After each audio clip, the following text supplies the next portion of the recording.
The Miami Dolphins unveiled their first depth chart of the regular season. We are reacting to that and some more here today on Locked On Dolphins.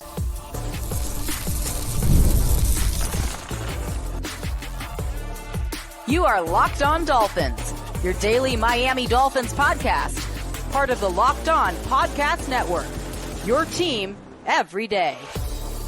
All right, Miami, welcome to another episode of Locked On Dolphins. It's your team every day here on the Locked On Network. I'm your host, Kyle Krabs, a lifelong Miami Dolphins fan, host of Locked On Dolphins, co-host of Locked On NFL Scouting, author of Touchdown Miami on Substack, the NFL Draft Lead over at the 33rd Team. You can find all of our shows here on the Locked On Network on YouTube or wherever you listen to your favorite podcast. Tip of the cap to our everydayers, because it is your team every day. We don't just say it, we live it here on the Locked On Network. Today's episode of Locked On Dolphins is brought to you by FanDuel.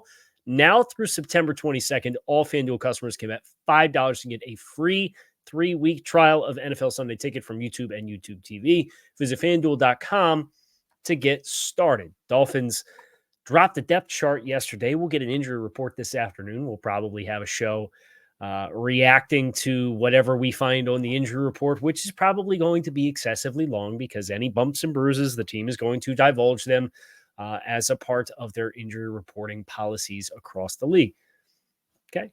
We kind of touched on it yesterday, following up on some injuries. Doesn't sound like there's a lot of concern with, unless you're on an injury designation list, it sounds like Miami's going to be in pretty good shape to have those guys actually go. But the depth chart that the Dolphins released on their website had some interesting stuff. Not necessarily a ton of huge surprises. There's some stuff that maybe if you take it super literal, you can read into. But it was the designation of a position that I think had everybody buzzing the most. And it was the F position, not the FB for fullback, but the F position. Everybody say, what the heck is an F? It was Alec Ingold, Jonnu Smith, Tanner Conner. Does that mean that Jonnu Smith is the backup fullback to Alec Ingold? Is that true? Not necessarily. The way that the Shanahan language works is F is the fifth eligible because the base is 2 wide receivers, a running back, a quarterback, a tight end, and then F, whatever F may be. F is an indicator of your personnel grouping. An F could be a fullback, in which case there's 2 backs, 21 personnel. An F could be a second tight end, 12 personnel. An F could be a third wide receiver, which would put you in 11 personnel. And whether it was us talking about 12 and 21 personnel groupings and short yardage runs like we did last week, or whether it's talking about the diversification of the offense and Mike McDaniel saying the versatility of that room signifies the diversity of your offense. There's been these context clues along the way, and now we have a formal designation of it in the depth chart. The F is short for formation adjuster, and that's the official title in the playbook for the F position. And if the Dolphins want to go in 21 personnel, the 6th eligible, the F, would be Alec Ingold. If the Dolphins want to go in 21 or in 12 personnel with 2 tight ends on the field, the F would be Jonnu Smith. So it's less like a vertical hierarchy, and it's a little bit more of a different personnel packages and different down and distances may dictate what calls you make, and that's going to determine who out of this group is actually on the field. Now, that's not to say that Jonnu Smith might not line up in some instances as a fullback in the backfield because he's capable of moving around. And I'm sure the Dolphins have a lot of plans for Jonnu Smith that we don't really know about yet. Now, we've seen some flashes of it with the jet motion touch pass in the red zone in the preseason game. We'll see if there's layers there. I anticipate that there are. But you could theoretically go with a jumbo package with a 6th offensive lineman and have Patrick Paul be the F because he's the 6th eligible, but he's a tackle reporting as eligible when he comes onto the field to give you a jumbo surface in the blocking game. It could be Braxton Berrios could be the F. Odell Beckham could be the F. Technically, whichever one of Devon Achane or Jalen Wright or Raheem Mostert, whichever one's not at H-back, could be the F. But I don't think it's a coincidence that you had a fullback, your flex tight end that moves all around, and then the player that's done both throughout his time in the preseason, and that being Tanner Connor, who's third on this pecking order in this spot. So for Miami, this is the concrete evidence of this room providing you with kind of the keys to all the different formations that the Dolphins want to be able to implement with different personnel groupings depending on their plan of attack. The rest of the depth chart offensively, Tyreek Hill, Jalen Waddle listed as starting wide receivers. Not a big surprise there. Quarterback Tua Tagovailoa, Skylar Thompson, the two. Two running backs listed as different positions. That's Raheem Mostert and Devon Achane, with Jeff Wilson and Jalen Wright behind them, respectively. At tight end, it's Durham Smythe with Julian Hill. Again, the Jonnu Smith role designated as a separate role with Alec Ingold and Jonnu Smith. So it's all, you can almost make the argument that there's enough ambiguity between the two that Alec is like your rundown formation adjuster and Jonnu Smith is your pass down formation adjuster. And they can do just enough of like the other thing with Alec, whether he's in protection or is releasing out into routes, or Jonnu blocking in the run game in space, that like that there's enough of that overlap there. So that was kind of the whole point of the takeaway of the 12 and 21 personnel show was you got to blur the lines more when you're in those game situations to be able to have the threat of both to present a big enough menu. I think that kind of suggests, hey, we got a preferred guy depending on the situation, but the guys can both do both. And then on the offensive line, Teron Armstead, Robert Jones, Aaron Brewer, Liam Eichenberg, Austin Jackson, left to right, your projected starting offensive line in accordance to the team's depth chart. We're going to get into the defensive side of the ball next, including one surprise that is maybe not a surprise, but we'll need to see what the body of work looks like when we actually play against Jacksonville. That's coming up next here on this episode of Locked On Dolphins. Make sure that you stick with us. You've heard us talk a lot about FanDuel, America's #1 sports book, but right now we have a little something different for you. Now through September 22nd, all FanDuel customers can bet $5 and get a free 3-week trial of NFL Sunday Ticket from YouTube and YouTube TV. Then with a YouTube TV base plan, you'll be able to watch every regular season Sunday afternoon out-of-market game. All you need is a Google account and a current form of payment that you can cancel at any time. Just visit FanDuel.com to visit and download America's #1 sportsbook. Defensively,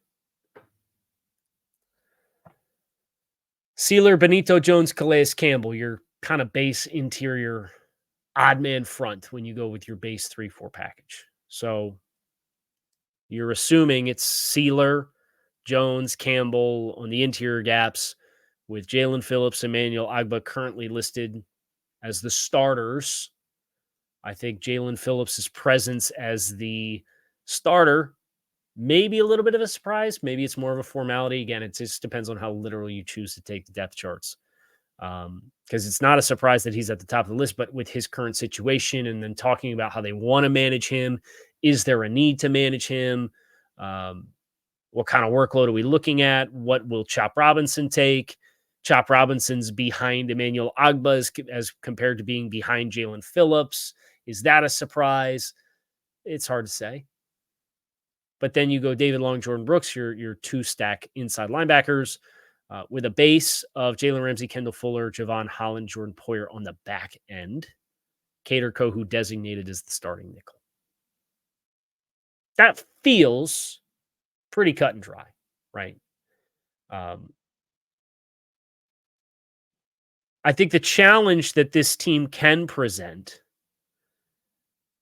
is you see it on paper and everything makes sense, but you go back to versatility being the name of the game and the NFL in general being a more you can do league.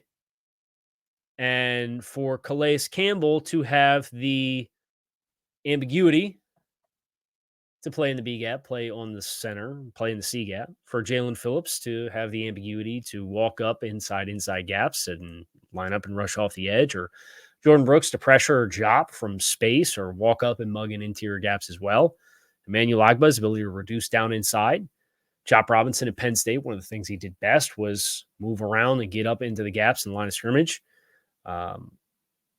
Really, there's the only player I would look at in the starting lineup and say he doesn't have a lot of positional flexibility is Benito Jones. And he said so himself at training camp when he was made available to the media. He said, the nose tackle role is kind of is what it is. You don't got a lot of overlap, and you just got to understand you got to be a tough hombre and sit in there and occupy gaps.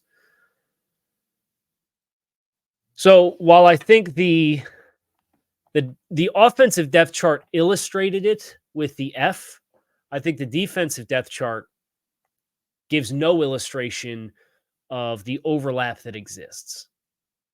And I think that's a good thing, particularly early in the season when you know a lot of the roles within the defense based off of what we saw the defense do last year in Baltimore.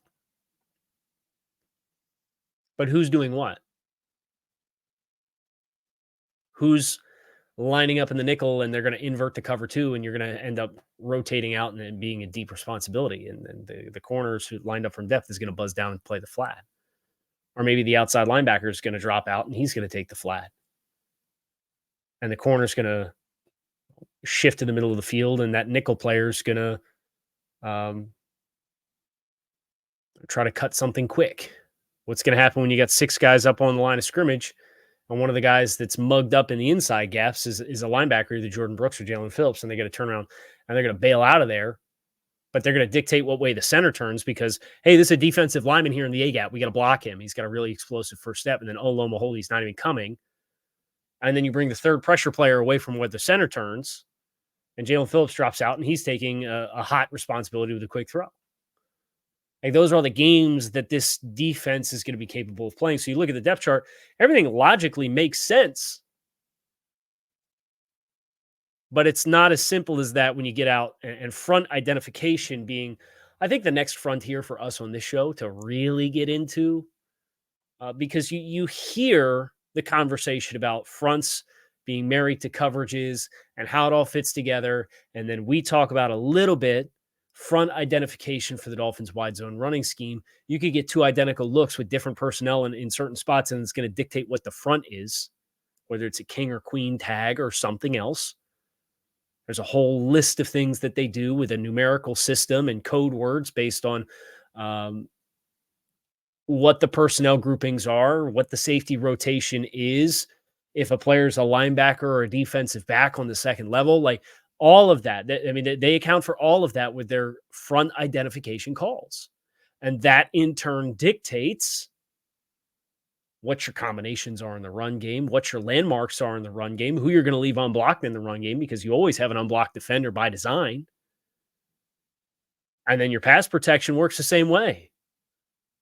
If you got Micah Parsons out there and he's lined up with the edge, you know darn well you're going to block Micah Parsons. But what happens if Micah Parsons is lined up at Mike linebacker and it's 3rd and 12 and they got guys that are capable of dropping out? You're still going to want to account for Micah Parsons in the protection scheme. So there's front identification. JT O'Sullivan refers to them as spinners. Players that you account for regardless of where they line up on every snap. The Dolphins can play these kinds of games. And their ability to cause misdiagnoses, that's probably not right. I don't care. Correct me in the comments. You guys correct me on everything anyway, so it's fine. Incorrect diagnosis of your fronts is going to lead to more user error on the opposing offense. And that should, in theory, lead to more assignment breakdowns and free runners and explosive plays for your defense and negative plays for the opposing offense. But that's a frontier we really have not explored. But I look at that depth chart and I say, yeah, this all is logical, but what happens when you're not in a base 3-4? What happens if you come out in 11 personnel? What happens when it's 3rd and 8? At least on offense, you've got an F. You've got a position that is the flex position. You don't got that on defense. And I think that's a good thing. Now, I have a few odds and ends I want to tackle here, including the strength of schedule in accordance to Warren Sharp. We're going to finish with that here on this episode of Locked On Dolphins. Make sure that you stick with us. Passion, drive, and patience are not just the formula for winning championships. It's also what keeps your ride or die alive. eBay Motors has everything you need to maintain your vehicle and level it up to peak performance. From superchargers, roof racks, exhaust kits, LED headlights, and more, whether into speed, power, or style, eBay Motors has you covered with over 122 million parts for your number one ride or die. You'll always find exactly what you're looking for. And with the eBay Guarantee Fit, your part is guaranteed to fit your ride every time or your money back, because with eBay Motors, you're burning rubber and not cash. With all the parts you need at the prices you want, it's easy to make your car the MVP and bring home the dub. Keep your ride or die alive at ebaymotors.com. Eligible items only, exclusions do apply. eBay Guarantee Fit available only to U.S. customers. I always try to bring the energy like the TV reads do with like the last bit there. And I think I'm still at like 1/4 speed of how some of those folks read those final lines of advertisements. So if anybody has any tips, I'll gladly take them on how to work through the last couple sentences and really string them together. Now, getting back on track here, we have, courtesy of Warren Sharp, Sharp Football Analysis. If you're not familiar, does a great job. Looks at a lot of different ways how the league works, some analytics. The Warren Sharp release that just came out was an update of the 2024 strength of schedule, but not based off of last year's wins, right? That's doesn't really help you a lot when some of these teams have 60%, 50% new on their rosters, ton of turnover, a lot of personnel changes, coaching staff changes. Who cares what their win total was last year? Instead, Warren Sharp looks at strength of schedule with the Vegas odds for win totals for all of the teams. And some teams far outperform expectations for their win total lines, but the vast majority are within 1 or 2 wins, plus or minus whatever their team total is for the season. You know, if that wasn't the case, Vegas wouldn't make the kind of money that it does on everybody betting on all the games.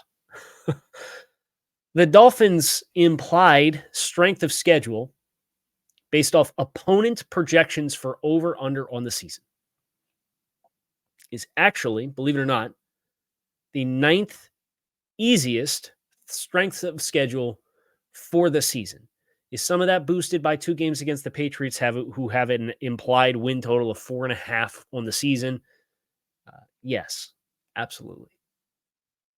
But look at teams in the bottom half, and you have a number of Dolphins opponents. You look at power rankings across the league, and Miami, more often than not, has about 4 or 5 games against teams that are ranked higher than them, and the rest are usually against teams that are ranked lower than them. And that kind of falls in line, but at least Warren has the math behind it for implied lines. So the Dolphins, their team total for Vegas this year is 9.5. If you listen to the show this week, you probably know I'm taking the over on that.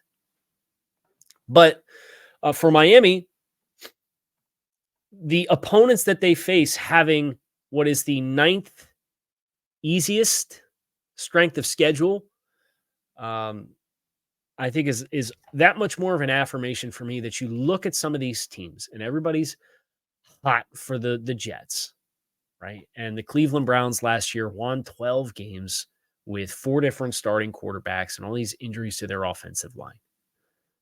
Those games in particular, I mean, that's 3 of your last 5. I look at those teams. I look at the Rams, who I have more questions about today than I did 2 months ago. With the trade of Ernest Jones, they didn't really bring in a lot of veteran players in the post-June 1st window. They're undergoing a very significant youth movement defensively. I look at those 4 games in particular, and you perceived those based off of the projections from Aaron Rodgers going into the Jets with the Jets defense. But then what the Rams were last year is a tough out in the playoffs as a 10-win team. The Browns is a 12-win team saying, well, they're getting their starting quarterback and some of their offensive line back. But that's where, for me, there's enough of a dissonance between who those teams were and who those teams are. And we'll see with the Jets. There's a lot of time between the now and the first time those two football teams play each other late in the year. Miami catches them twice in the last, 5 weeks? So I just thought it was very intriguing that for all of the discussion around the schedule and a second place schedule, and look, case in point with Buffalo, the 3 games that those two teams are different, Miami gets the Raiders, the Bills get the Chiefs.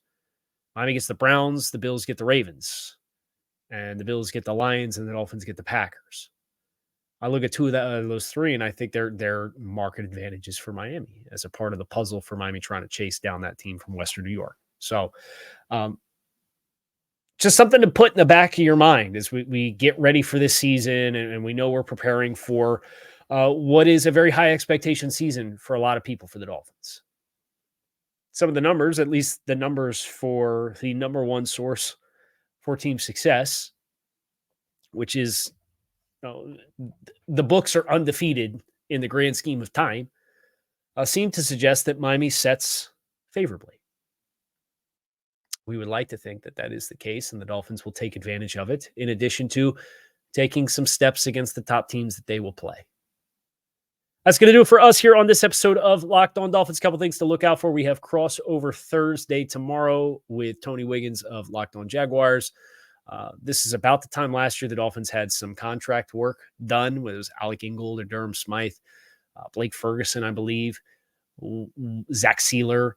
We'll see what comes in the next couple of days if the Dolphins do any contract work as well. If we do, we'll probably get a show in on that as well. So busy rest of the week as we set the table for week 1. I'm Kyle Krabs. You can keep it locked in right here on Locked On Dolphins. I appreciate you guys for checking out the show. As always, you can find us on YouTube or wherever you listen to your favorite podcast. Make it a great rest of your day. I'm out of here.